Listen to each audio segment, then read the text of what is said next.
काफ़ी वक्त से कोर्ट्स ने हमारी अंडरस्टैंडिंग डेवलप की है कि ग्रैंड चिल्ड्रन ख़ास तौर पे जिनके माँ बाप हयात नहीं होते मगर दादी दादा हयात होते हैं, ठीक है, उनका एक राइट जब्त कर लिया जाता है, जब्त कर लिया हाँ, जाता है, मगर हमारा कानून जो है उसमें एक स्पेसिफिक उसकी प्रोटेक्शन है और कोर्ट ने इसको डेवलप किया है। इसके बारे में आप हमें थोड़ा बता सकती हैं? जी, ये मुस्लिम फैमिली लॉ ऑर्डिनेंस 1961 के तहत एक सेक्शन 4 इंट्रोड्यूस हुआ गया था, जिसमें यह है कि the grand children of the deceased children of the grand parents can inherit. और उसका जो एक, अगर मैं आपको सिंपल वर्ड्स में बताऊं, वो ये है कि अगर जैसे उनके वालिदैन का इंतकाल या फादर का इंतकाल हो गया, तो जो उनके ऑर्फन चिल्ड्रन हैं उनका right will be as if the father had never passed away. And इसमें अक्सर इशू ये होता है कि इनको अवेयरनेस ही नहीं होती कि ये राइट है, और ये कानून में दिस सेक्शन 4 वाज इंट्रोड्यूस्ड।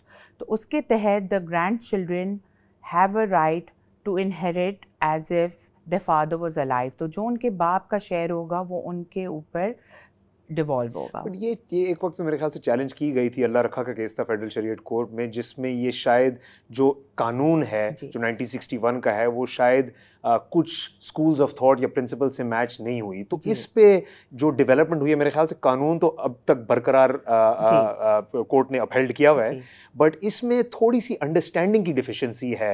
आज भी 1961 के केसेस से पहले क्या होता है, क्या ट्रीटमेंट होती है, कोर्ट्स ने मुख्तलिफ जजमेंट्स दिए हैं। जी, and from my understanding as far as I know कि अल्लाह रखा का judgment is still pending before the federal Sharia court. But इसमें again when we are talking about the law, तो ये मुस्लिम फैमिली लॉ ऑर्डिनेंस के तहत ये है राइट अंडर सेक्शन 4।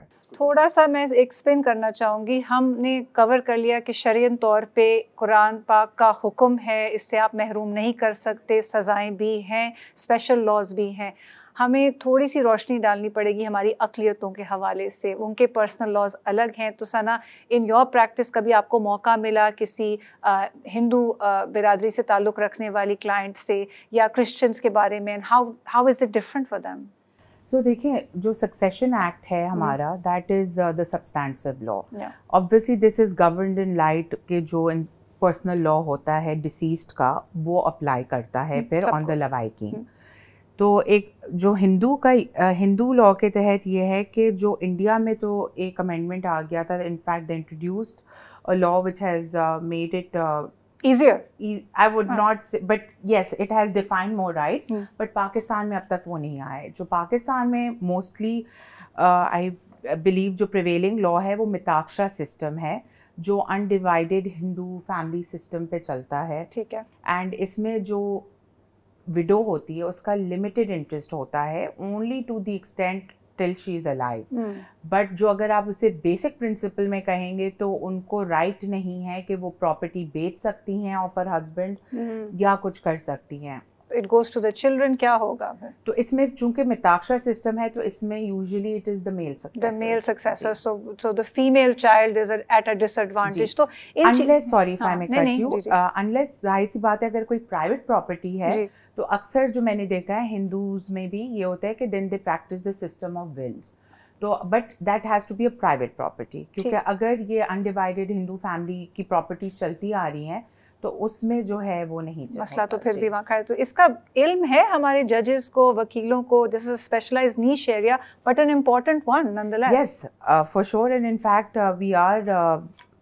हम एक सुप्रीम कोर्ट में एक केस में हैं जिसमें हम रिप्रेजेंट कर रहे हैं, बट उसमें बहरहाल विल्स के बीच इश्यूज चल रहे हैं। That is very complicated, but I do feel that judges are aware. Okay. And अभी recently सिंध हाई कोर्ट में एक जज साहब ने जजमेंट दी थी जिसमें उन्होंने ये वाज़े तौर पे कहा कि जो इंडिया में आया है कानून वो पाकिस्तान में अब तक अडॉप्ट नहीं हुआ है। तो I would say that they are up to date and they are well aware कि क्या राइट्स हैं और किस तरीके से उनको एडमिनिस्टर किया जाना चाहिए। विल का जो कॉन्सेप्ट है, विल आमतौर पे कहा जाता है कि 1/3 ऑफ द एस्टेट सिर्फ विल हो सकता है।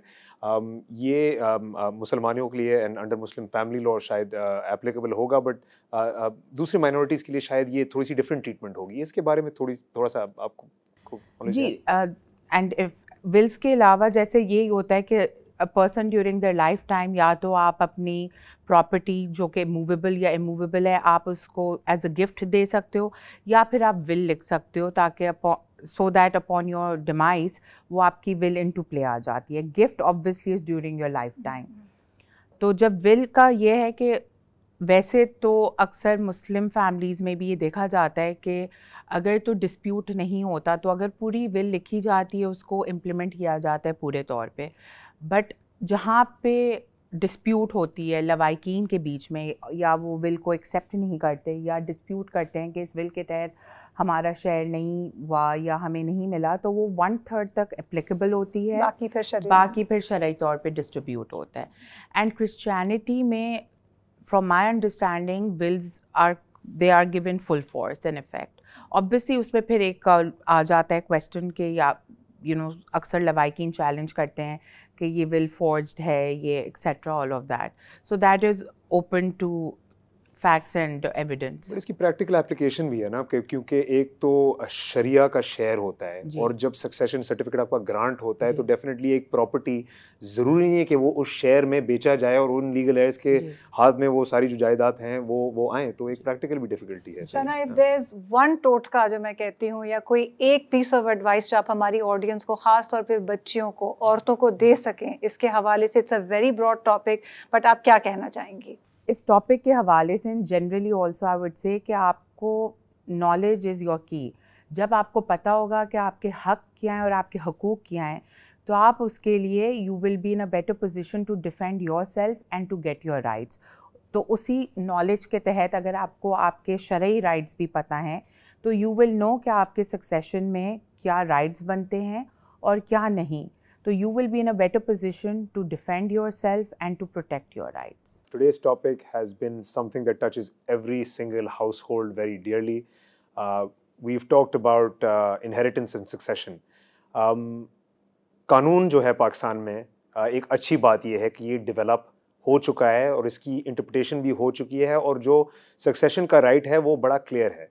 नॉलेज की बात है, एजुकेशन की बात है, ये इस शो के ज़रिए हम ये मैसेज पहुंचाना चाहते हैं।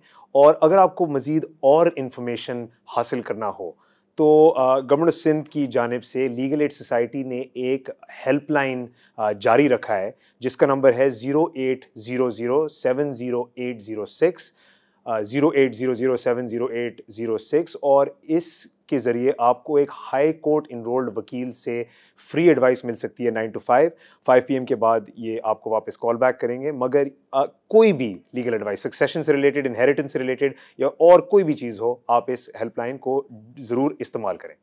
और नाजरीन, अगर हेल्पलाइन आपको नहीं इस्तेमाल करनी और not comfortable picking up the phone, तो आपके लिए एक लीगल एडवाइजरी बहु ज़बान चैट बॉट भी हाजिर है, आपको स्क्रीन पे दिख रहा होगा। इसके अंदर आप अपने सवाल जवाब कर सकते हैं अंग्रेज़ी में, उर्दू में, सिंधी में, पश्तो में।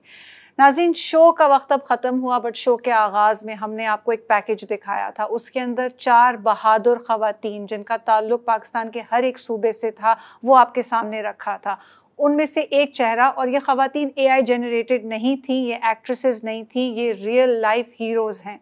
उनमें से एक कहानी थी ताहिरा बीबी की, जो 97 साल की थी लेकिन उन्होंने हिम्मत नहीं हारी। उनकी आवाज़ में, उनकी आंखों में एक दर्द था। 30 साल की उम्र में वो बेवा हुई। 50 साल उन्होंने कोर्ट कचहरी में अपने प्रॉपर्टी राइट्स के लिए केस लड़ा। सुप्रीम कोर्ट यानी आला अदलिया ने 2 जजमेंट्स उनको उनके फेवर में, उनके हक में दी, लेकिन आज भी at the age of 97 execution के लिए वो धक्के खा रही हैं। कहने का मकसद ये है कि जब ताहिरा बीबी की हिम्मत नहीं टूटी तो आप भी हिम्मत करें। अल्लाह ना करे आप पे ये बुरा वक्त आए कि आपको कोर्ट कचहरी में इतना प्रोट्रैक्टेड लिटिगेशन में पढ़ना पड़े, लेकिन समझने की बात यही है कि अपने इंसाफ, अपने हकूक़ को समझें, उसके लिए आवाज़ उठाएं।